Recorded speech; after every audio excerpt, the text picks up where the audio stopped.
L'Afrique ne doit pas compter sur Donald Trump. En tant que protectionniste et isolationniste, Trump a déjà prévenu les Africains qu'il ne va pas s'occuper de leurs shithole countries, leur pays de merde. C'est la formule de Trump lui-même.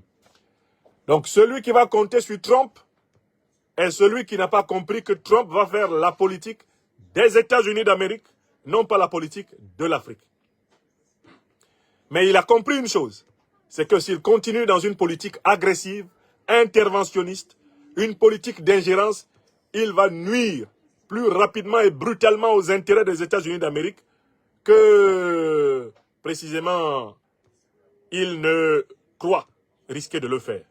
C'est donc dans l'intérêt des États-Unis d'Amérique que Trump a intérêt à retirer les fourches codines de l'OTAN sur le sol africain. C'est dans l'intérêt des États-Unis d'Amérique. Monsieur Donald Trump a été élu pour la deuxième fois président des États-Unis. Ce qui veut nous dire ici qu'il est le 47e président démocratiquement élu pour diriger ce pays pour les 4 prochaines années à venir. C'est déjà une très bonne nouvelle pour moi personnellement parce que on sait très bien que pour les gens qui veulent aspirer pour une paix durable dans ce monde entier, Donald Trump peut jouer un rôle très important. Nous l'avons vu quand il était président pour la première fois des États-Unis où il a rappelé toutes les troupes américaines qui étaient basées à travers les 4 côtés du monde entier. Celui de l'Afghanistan, de l'Arabie Saoudite. Et quand il était en train de faire ses campagnes, il n'arrêtait pas de nous dire que si il est président, que la guerre entre la Russie et l'Ukraine prendra fin parce qu'il va arrêter de financer les efforts de guerre pour une guerre qui est dorénavant gagnée par les Russes. La question qu'on doit se poser, est-ce que l'élection de Donald Trump va changer quelque chose dans la politique africaine ou bien dans les pays africains?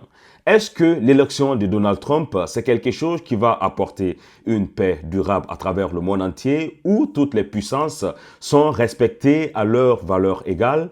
C'est des questions qu'on doit se poser. Et bien avant tout ça aussi, on se pose une première question.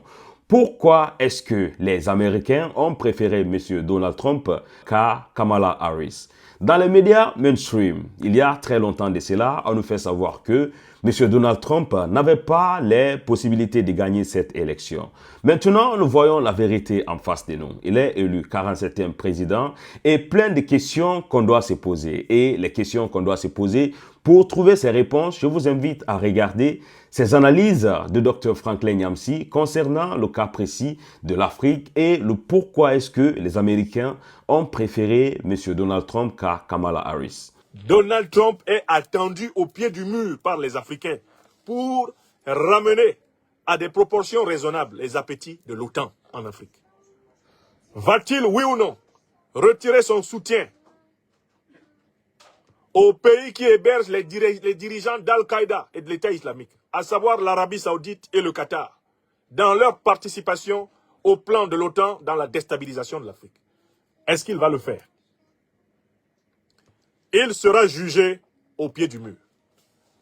Ça fait 3 pieds du mur sur lesquels il est attendu. Mais il y a un 4e pied du mur, qui est peut-être encore une grande menace pour la paix dans le monde, c'est la rivalité américano-chinoise.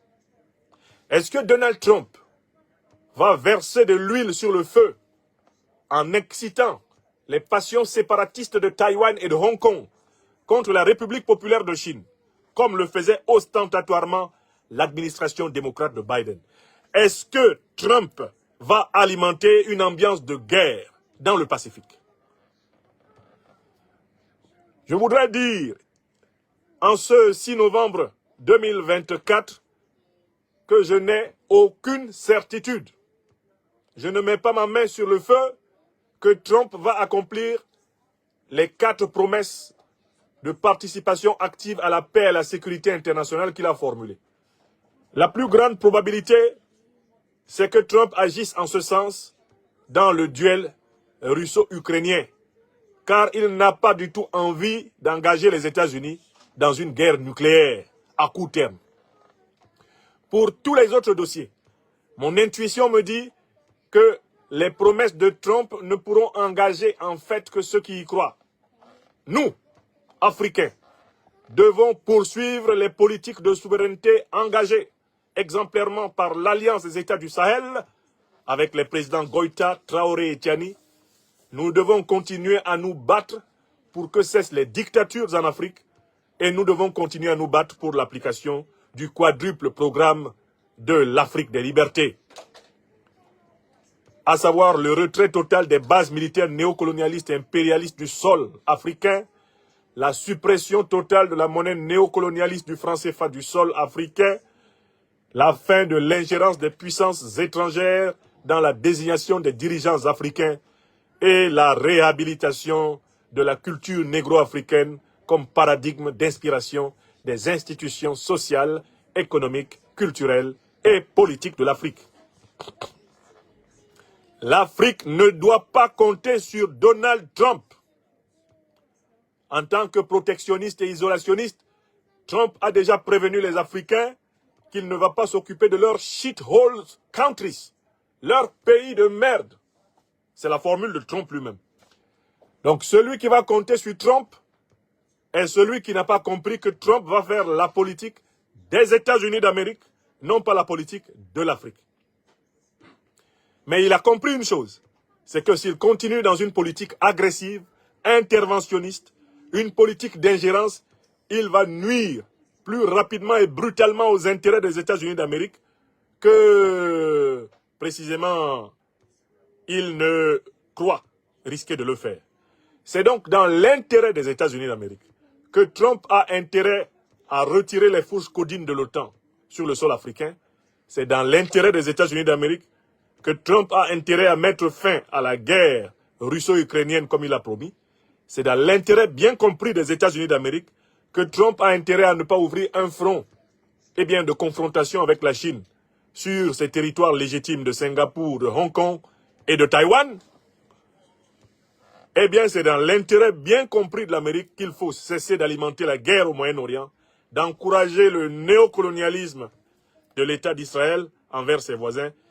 L'intérêt bien compris de l'Amérique passe par son adhésion au projet d'un monde multipolaire, un monde qui ne soit plus à la botte d'une puissance et où les puissances se respectent, négocient, acceptent de faire des compromis afin d'assurer une plus grande justice, une plus grande équité et ainsi une plus grande respectabilité des civilisations humaines. Ce n'est pas parce que M. Donald Trump a été élu président des États-Unis que la libération de l'Afrique sera effective. Ce qu'il faut rappeler à tous, c'est que c'est nous, les fils de l'Afrique, qui devons nous battre pour que notre idéologie puisse primer. Pour que notre sentiment de liberté soit effectif, il faut qu'on se lève, qu'on se batte, comme ce qui est en train de se passer actuellement dans les différents pays du Sahel, le Burkina, le Mali et le Niger, qui sont en train de prendre leurs responsabilités à main.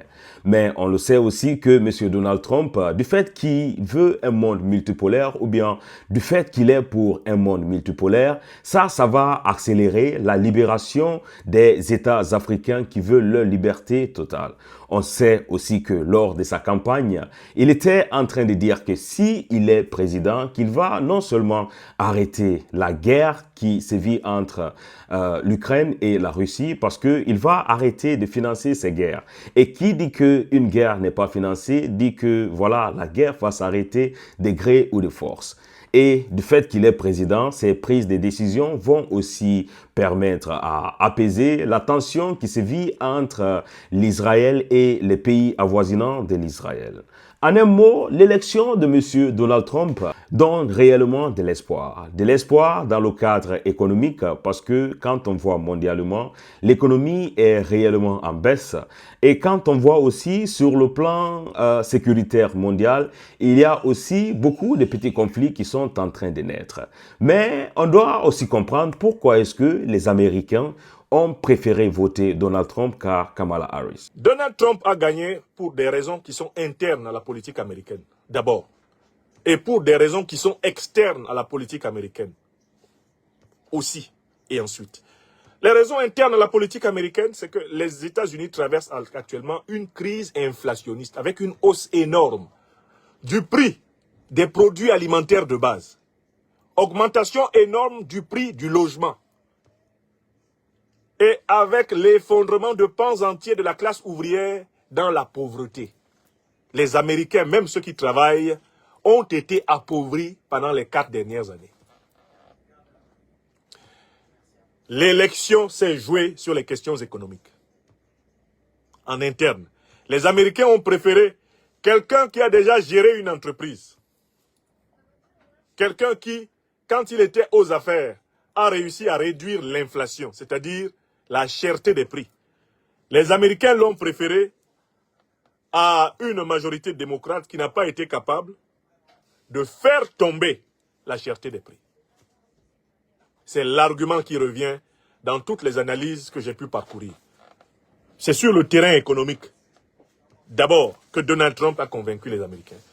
Toujours en interne, Donald Trump a convaincu les Américains sur une deuxième question qui s'est imposée. C'est la pression migratoire sur les États-Unis. Pression migratoire venue d'Afrique, pression migratoire venue d'Amérique latine, à travers la frontière mexicaine, notamment. Pression migratoire venue du Moyen-Orient, des pays en guerre, de l'Asie du Sud-Est et du Moyen-Orient.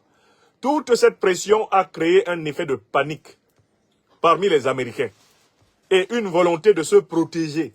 Et Donald Trump leur a paru des deux candidats comme étant celui qui peut le mieux les protéger. Eh bien, de ce qu'ils perçoivent comme une invasion démographique massive. C'est le deuxième sujet sur lequel il a été davantage rassurant pour les Américains que Kamala Harris. Voilà, à mon sens, les deux premières et principales causes internes. Il y a une troisième cause interne qu'il ne faut pas négliger. C'est que l'opinion américaine, qui pendant très longtemps a été inspirée par ce qu'on a appelé le puritanisme américain, c'est-à-dire la conception de la famille américaine traditionnelle, un certain christianisme rigoriste, etc. Il y a un retour en force des idées puritaines américaines autour de la question de la sexualité, autour de la question de l'identité sexuelle, autour de la question de la contraception. Au point qu'aujourd'hui aux États-Unis, le bloc, on va dire, un peu plus libertaire sur ces questions-là, est devenu minoritaire par rapport au bloc conservateur.